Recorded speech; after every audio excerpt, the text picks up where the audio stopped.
الحمد لله والصلاة والسلام على أشرف الأنبياء والمرسلين وعلى آله وأصحابه ومن تبعهم بإحسان إلى يوم الدين وسلم تسليما كثيرا. أما بعد, ndugu wapendwa, baada ya kumhimidi Allah subhanahu wa ta'ala na kumtakia sala na salamu bwana mtume Muhammad sallallahu alaihi wasallam, kwanza kabisa na kuhusieni kama nami ninavyohusia nafsi yangu juu ya swala zima la kumcha Allah subhanahu wa ta'ala. Ndugu zangu, napenda kuchukua nafasi hii kwa lengo la kukumbushana miongoni mwa madhambi makubwa mno ambayo watu wanayaona ni madhambi ya kawaida sana katika zama zetu hizi. Kabla sijaanza maudhui yangu, nipende kukumbusha kwamba Mtume sallallahu alaihi wasallam, Allah subhanahu wa ta'ala na mtume wake, kuna kitu ambacho kinaitwa daruriyatul khams. Daruriyatul khams kwa maana mahitaji matano. Mwanadamu ana mahitaji ambayo yako aina tano, yako matano. Haya ni lazima kuyalinda yeye mwenyewe, kuyahifadhi mahitaji yake hayo matano na kuyahifadhi mahitaji ya wenzake haya matano, ambayo allati hiya din wal aqlu wan nafsu wal irdu wal mal. Mahitaji yenyewe ni yapi? Ni dini. Ni lazima mtu kulinda dini yako, kuhifadhi dini yako. Lakini ya pili, akili. Ni lazima kuilinda akili yako na kuichunga akili yako na kuchunga akili za wengine vile vile na kuzilinda akili za wengine. La tatu ni nafsi. Ni lazima kuilinda nafsi yako na nafsi za wengine. La nne, heshima. Ni lazima kulinda heshima yako na kulinda heshima za wengine. La tano ni mali. Ni lazima kulinda mali yako na kulinda mali za wengine. Mtume sallallahu alaihi wasallam fi hadithi alladhi rawa Bukhari an Abi Hurairah radhiyallahu anhu, kutoka kwa Abu Hurairah, Mtume sallallahu alaihi wasallam anasema, almuslimu ala almuslim, muislamu kwa muislamu mwenzake, haramun damuhu wa maluhu wa irdhuhu, ni haramu damu yake, kwa maana ni haramu kumwaga damu ya muislamu mwenzako. Ni haramu kutumia mali yake, kuchukua mali yake, kudhulumu mali yake. Lakini ni haramu kuheshima yake, kuvunja heshima ya muislamu mwenzako. Haya ni matatu katika yale daruriyatul khams ambayo nimeyataja hapo nyuma. Hapa haijatajwa dini, lakini vile vile haikutajwa akili, lakini ni miongoni mwa daruriyatul khams. Haya mambo matano. Wa min dhalika wa kulli, katika hayo yote ambayo nimeyazungumza, nimependa kuzungumzia moja ambalo ni nafsu, kuua nafsi au kulinda nafsi. Kwa sababu kuona umuhimu wa haya yote matano, nimeamua kuchukua hili moja ambalo ni kulinda nafsi yako na kulinda nafsi ya mwenzako. Kifupi, kuua. Hii ni dhambi ambayo watu wengi wameifanya ni ya kawaida mno. Mauaji yamekuwa mengi sana. Watu utasikia wanatekwa, lakini mara huku watu wanauliwa, watu wanapigana vita, mara sijui mtu kafanya kaenda kwenye shirki kwa ajili ya kumwangamiza mwenzake. Haya watu wameyafanya ni ya kawaida mno, na mengine ambayo watu hatuyaoni kama ni yanaingia katika uuaji, inshallah tutayazungumzia huko mbele. Ndugu zangu, kwa sababu ya ukubwa wa hili jambo na ukubwa na uzito wa hili jambo, kana izhaqu nafsi almasumati fil islami min akbari aljaraimi wa absha'iha. Kutoa uhai wa mtu asiyekuwa na hatia katika Uislamu ni moja ya jinai kubwa na mbaya sana, ni moja ya kosa kubwa mno. Kwa nini? Kwa sababu idh huwa naqsun, kwa sababu ni ukiukaji, wal mukhalifatu lilghayati ilahiyya, na ni mgongano wa makusudio ya Mwenyezi Mungu. wal iradatu rabbaniyya, na mapenzi ya Allah subhanahu wa ta'ala. Fala gharwa an i'tabara al-islamu qatla an-nafsi min akbari al-kaba'ir. Si ajabu kuona kwamba Uislamu unazingatia kuua nafsi isiyokuwa na hatia ni moja ya madhambi makubwa, lakini waqaranahu ma'a shirki fi iddati ayati. Uislamu ukakutanisha kuua nafsi isiyokuwa na hatia, umelinganisha sawa sawa na shirki katika aya nyingi mno. Allah subhanahu wa ta'ala anasema katika surati An'am, baada a'udhu billahi minash shaitanir rajim, Allah anasema qul ta'alu atlu ma harrama rabbukum alaykum alla tushriku bihi shay'an wa bil walidayni ihsana ولا تقتلوا النفس التي حرم الله ولا تقتلوا أولادكم من إملاق نحن نرزقكم وإياهم ولا تقربوا الفواحش ما ظهر منها وما بطن ولا تقتلوا النفس التي حرم الله إلا بالحق ذلكم وصاكم به لعلكم تعقلون. Sadaqallahu alazim. Allah subhanahu wa ta'ala anasema kumwambia mtume wake Muhammad sallallahu alaihi wasallam, qul, sema ewe Muhammad, njoni nikusomeeni yale aliyoyaharamisha juu yenu Mola wenu. Njoni nikusomeeni yale aliyoyaharamisha Allah kwenu nyinyi, nayo ni msimshirikishe yeye na chochote. La kwanza hilo. Na wazazi wawili wafanyieni wema. La pili. La tatu, Allah akasema wala taqtulu auladakum min imlaq, wala msiwaue watoto wenu kwa kuogopa umaskini. Na hapa ndio sehemu ambayo tutasimama nayo sana.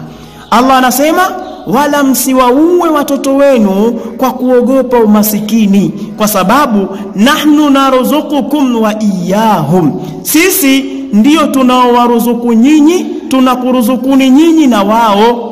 Ndugu zangu katika imani, katika kipengele hichi Allah alikopo anawazungumzia makufari na washirikina wa Makka, walikuwa wanawaua watoto wao khashiyatal ju'i wal faqri, kwa sababu ya kuogopa njaa na ufakiri, umaskini, kwamba ukiwa na watoto watakutia umaskini, watoto wanakula sana. Hii ndio sababu ya Allah subhanahu wa ta'ala akawakataza msiwaue watoto wenu kwa sababu ya kuogopa umaskini. Sasa tukiangalia katika aya hii, hawa walikuwa wanaua watoto wao kwa sababu ya kuogopa umaskini. Sababu za kuua watoto zilikopo ni nyingi sana, lakini miongoni mwa sababu hizo zipo sababu kuu mbili. Sababu ya kwanza ni hii ambayo ameitaja Allah subhanahu wa ta'ala, lakini sababu ya pili, walikuwa wanaua mabinti zao kwa sababu ya kuogopa aibu na fedheha. Walikuwa wakiwaua mabinti zao, wakiwazika mabinti zao, wahunna hayatun, nao wakiwa wako hai kwa sababu ya kuogopa aibu na fedheha. Allah subhanahu wa ta'ala akawakataza hilo swala, lakini akasema katika surati Takwir, wa idhal mau'udatu su'ilat bi ayyi dhanbin qutilati, pindi pale mtoto mchanga atakapoulizwa umeuliwa kwa nini wewe. Kwa hiyo ndugu zangu, katika sehemu hii, dhambi hii watu wengi sana wanaifanya. Dhambi ya kuua watoto wao wanaifanya pasi na wao wenyewe kutambua. Nataka nikuulize ndugu yangu mtazamaji, ni wakina mama wangapi, ni mabinti wangapi sasa hivi wanatoa ujauzito, wanatoa mimba?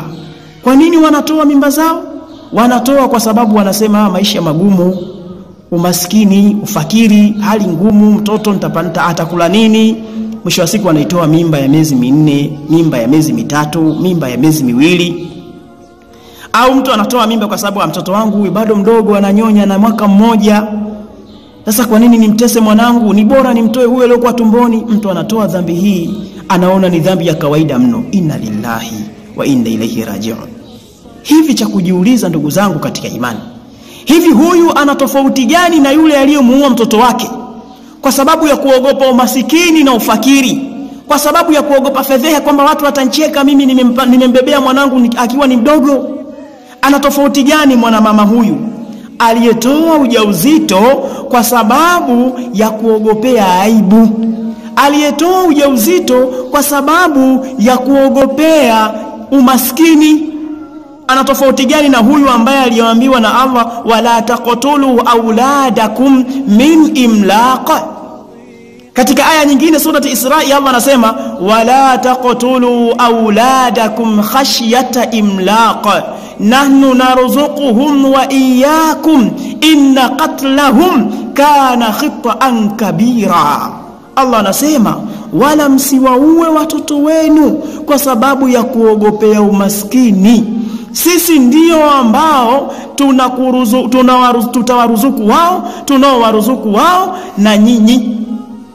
Na hakika kuwaua wao ni moja ya kosa kubwa mno.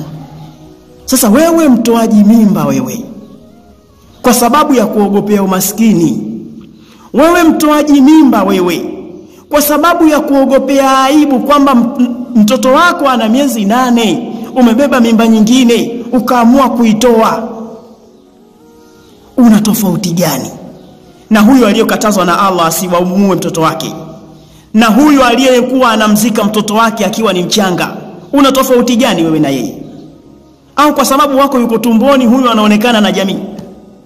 Katika aya hii ambayo nilisoma nyuma, Allah anasema wala taqrabul fawahisha ma dhahara minha wa ma batan, wala msiyasogelee wala msiyakurubie mambo machafu ya dhahiri, kwa maana yenye kuonekana na yasiyoonekana. Kwa hiyo wewe huna tofauti na hawa hata kidogo, ndugu yangu. Kama umefanya dhambi hii, basi muombe Allah subhanahu wa ta'ala msamaha sana. Allah subhanahu wa ta'ala dhambi ya mauaji ameiambatanisha na shirki katika aya nyingi sana. Aya ya kwanza hii niliyoisoma, Allah subhanahu wa ta'ala anasema qul ta'alu atlu ma harrama rabbukum alaykum alla tushriku bihi shay'a wa bil walidayni ihsana wa la taqtulu auladakum min imlaq. Kataja shirki ndani hapa, akataja kuwafanyia wema wazazi, lakini akataja kuua. Tena katika aya hii Allah ametaja kuua mara mbili, kuua watoto, lakini huku chini akasema wala taqtulu nafsa allati harrama Allahu illa bilhaq, wala msije mkaua nafsi ambayo Allah ameharamisha kuuliwa kwake isipokuwa kwa haki. Kwa hiyo shirki ni kuua ni miongoni mwa dhambi kubwa mno yenye kukurubiana na shirki. Lakini katika aya nyingine Allah anasema walladhina la yad'una ma'allahi ilahan akhar wala yaqtuluna an-nafsa allati harrama Allahu illa bilhaq, na wale ambao hawamuombi pamoja na Allah Mungu mwingine, wala hawaiui nafsi ambayo Allah ameharamisha isije ikauliwa isipokuwa kwa haki. Allah ameambatanisha shirki na mauaji. Angalia, Muawiya radhiyallahu anhu anasema sami'tu Rasulullah sallallahu alayhi wasallam yaqul, nilimsikia mjumbe wa Allah sala na salamu ziwe juu yake akisema kullu dhanbin asa Allahu an yaghfirahu, kila dhambi huenda Allah akaisamehe. Dhambi zote Mungu huenda akazisamehe, akafuta kwa yule mwenye kufanya madhambi yale. Akasema illa rajulun yamutu kafira awi rajul yaqtul mu'mina, isipokuwa dhambi za aina mbili ni ngumu sana Allah kuzisamehe dhambi hizo. Dhambi ya kwanza akasema mtu ambaye anakufa ni kafiri, huyu ni ngumu sana kusamehewa na Allah. Akasema au mtu ambaye anamuua muumini. Ndugu zangu, swala la kuua ni moja ya madhambi makubwa mno, hasa wakina mama na watu. Mtu anaweza akawa mtu na mke wake kwenye familia, yeye na mke wake mke akabeba mimba, mtoto wa kwanza ni mdogo, basi wakashauriana kutoa mimba hii. Angalia dhambi hii watu wanavyoiona ni dhambi ya kawaida. Wewe ni muuaji, wewe ni muuaji miongoni mwa wauaji, ndugu yangu, hata kama hujioni kama ni muuaji. Ndugu zangu, Mtume sallallahu alaihi wasallam anasema la zawalu dunya ahwanu inda Allah min qatli rajulin muslim, kuondoka dunia yote, hili jambo ni